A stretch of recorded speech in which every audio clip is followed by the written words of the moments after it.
స్వరం ఎలాగుందంటండి, బోరధ్వని వలె ఉందంట. చాలా మంది ఫాదర్లు గట్టిగా మాట్లాడతారు. ఎందుకు? నిద్రోయి వాళ్ళు కూడా లేగాలని. నిద్రోయిన వాళ్ళు చెవిలో కూడా ఏం వెళ్ళాలా?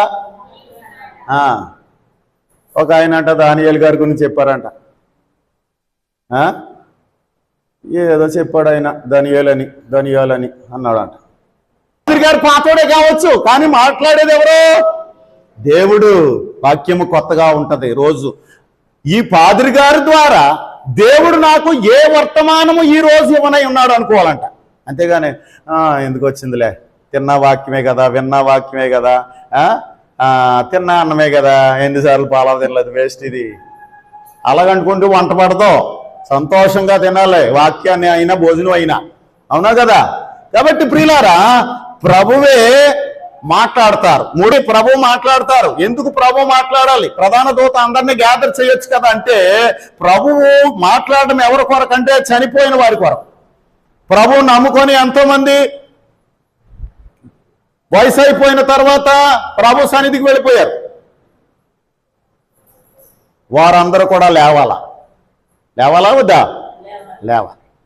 దేవదూత గారు మాట్లాడితే లేవరండి, మనుషులు మాట్లాడితే లేవరండి. ఎవరు మాట్లాడాలి? సాక్షాత్తు దేవుడే మాట్లాడాలా.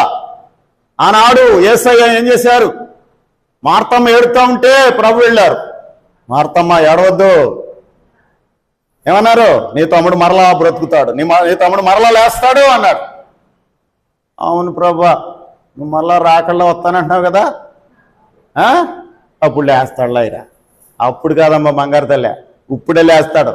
పునరుత్థానమును జీవమును నేనే. ఏమన్నాడైనా? I am the resurrection and the life. పునరుత్థానమును జీవమును నేనే. నేను ఎక్కడుంటే అక్కడ పునరుత్థానం అన్నాడు అంతే. ఆయన నేనే పునరుత్థానం అన్నాడు అంతే. ఎక్కడుంటే అక్కడ కాదు, యేసయ్యే పునరుత్థానం. ఆయనే అన్నారు ఏమని? పునరుత్థానమును జీవమును నేనే అన్నాడు. కాబట్టి యేసయ్య మాట్లాడతాడు రేపొద్దున.